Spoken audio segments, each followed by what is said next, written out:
नमस्कार. तुमच्या सर्वांचं पुन्हा एकदा माझ्या यूट्यूब चॅनलवरती खूप खूप स्वागत आहे. तर आपण स्टार्ट केलेला आहे प्रोफेशनल मेकअप कोर्स, जो मराठीमध्ये आहे. तर मागे काही व्हिडिओजमध्ये मी स्किन टाईप, स्किन प्रॉब्लेम्स आणि ओव्हरऑल प्रायमरपर्यंतच्या गोष्टी कव्हर केलेल्या आहेत. सो आजच्या व्हिडिओमध्ये मी मेकअप कोणकोणत्या गोष्टी हाईड नाही करू शकत किंवा मेकअप केल्यावरती ह्या गोष्टी दिसणारच आहे तुमच्या फेसवरती जर असतील तर त्या बाबतीत आपण आज बोलणार आहोत. सो व्हिडिओ तुम्ही एंडपर्यंत नक्की बघत राहा.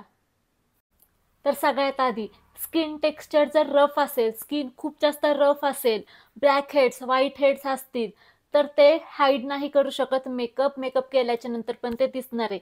दुसरी गोष्ट, 40+ जर एज आहे स्त्रियांचं, तर साहजिकच आहे की या साईडला डोळ्यांच्या कोपऱ्यांनी गुड्या असतात फेसवरती, ते मेकअप हाईड नाही करू शकत.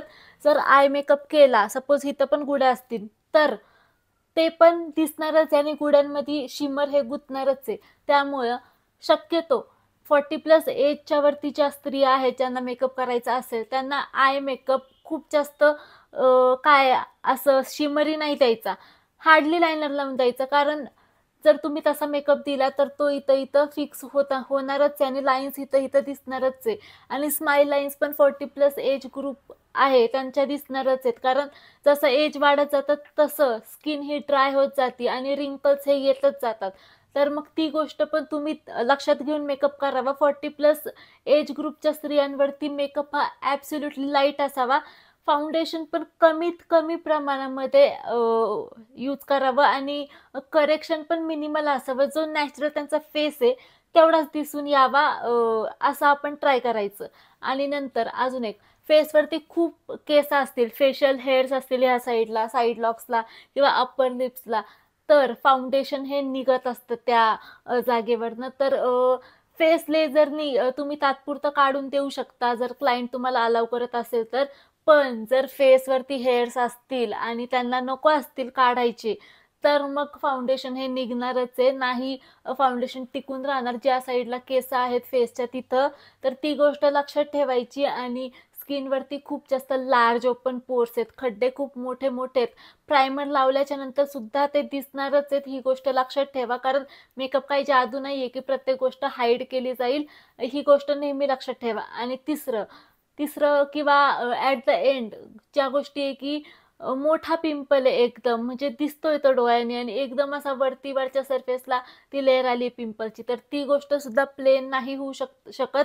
ॲक्टिव्ह रेड पिंपल असेल तर तुम्ही ग्रीननी करेक्शन करू शकता. पण ते जे सरफेस जो रफ झालेला असतो पिंपल्समुळे, तर ते दिसणारच आहे पिंपल. तुम्ही फाउंडेशन लावलं जरी तरी पण तो जो पिंपल आलेला असणार आहे तो उठून दिसणारच आहे. आणि शक्यतो हायलायटर, जर पिंपल आलेला असेल, हायलायटर आपण इथं लावतो, तर हायलायटर लावणं शक्यतो अवॉइड करा. कारण हायलायटरने पिंपल अजून जास्त उठून दिसणार आहे. एवढ्या सगळ्या गोष्टी तुम्ही नक्की लक्षात ठेवा की मेकअप ह्या सगळ्या गोष्टी नाही हाईड करू शकत. नंतर खूप जास्त एक्स्ट्रीम लेवलला डार्क सर्कल असतील तर ते मिनिमल होऊ शकतात, पूर्णपणे ते जाणार नाहीयेत. विजिबल थोड्या प्रमाणात ते असणारच आहेत. आम्ही करेक्शन करायचा पूर्ण ट्राय करतो. तर एक्स्ट्रीम लेवलला जर डार्क सर्कल असतील तर पहिले ऑरेंज करेक्शन करायचं, त्याच्यावर त्या डार्क सर्कलच्या शेडचं कन्सिलर अप्लाय करायचं आणि मग त्याच्यानंतर स्किन टोनच्या शेडचं कन्सिलर अप्लाय करायचं, म्हणजे डार्क सर्कल आणि हे जरा सेम दिसेल. आणि मग फाउंडेशन अप्लाय करायचं. तर ह्या सगळ्या गोष्टी मेकअप करताना नेहमी लक्षात ठेवायच्या. आणि फाउंडेशन म्हणा किंवा कोणतं पण प्रोडक्ट म्हणा ते मिनिमल अप्लाय करायचं. आणि अजून एक गोष्ट, जर खूप मोठा पिंपल मार्क असेल तर तो मार्क म्हणण्यापेक्षा ॲक्टिव्ह पिंपल असेल तर ते सरफेस प्लेन होऊ शकत नाही, प्रायमरने सुद्धा ते दिसणारच आहे. ह्या सगळ्या गोष्टी तुम्ही लक्षात ठेवणं गरजेचं आहे, मेकअप आर्टिस्टनी पण आणि क्लायंट्सनी पण. कारण मेकअप जादू नाही आहे, शेवटी तुमचा जो नॅचरल लुक आहे तोच फक्त आम्ही एनहान्स करत असतो मेकअपनी. तेवढीच गोष्ट मेकअप करतो की तुम्हाला अजून अट्रॅक्टिव्ह कसं दिसता येईल.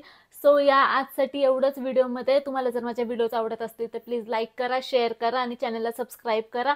म्हणजे यूट्यूबचा अल्गोरिदम माझे व्हिडिओज पुढे बूस्ट करेल आणि खूप लोकांना नॉलेज घेता येईल. दुसरी गोष्ट म्हणजे @द क्वीन शाईन हे माझं इंस्टाग्राम पेज आहे, ते मी तुम्हाला डिस्प्लेवरती देईल. तिथं माझं तुम्ही मेकअपचं काम बघू शकता. मी मेकअप आर्टिस्ट आहे आणि पुणे बेस्ड ऑर्डर जर असतील तर तुम्ही DM करा मला त्याच पेजला. प्लस माझा एक सेपरेट ब्लॉगिंग चॅनल पण आहे, तर तिथं पण तुम्ही सबस्क्राईब करू शकता. सो मला पण हेल्प होईल माझ्या चॅनल ग्रो करायला. आजसाठी एवढंच. Thank you very much.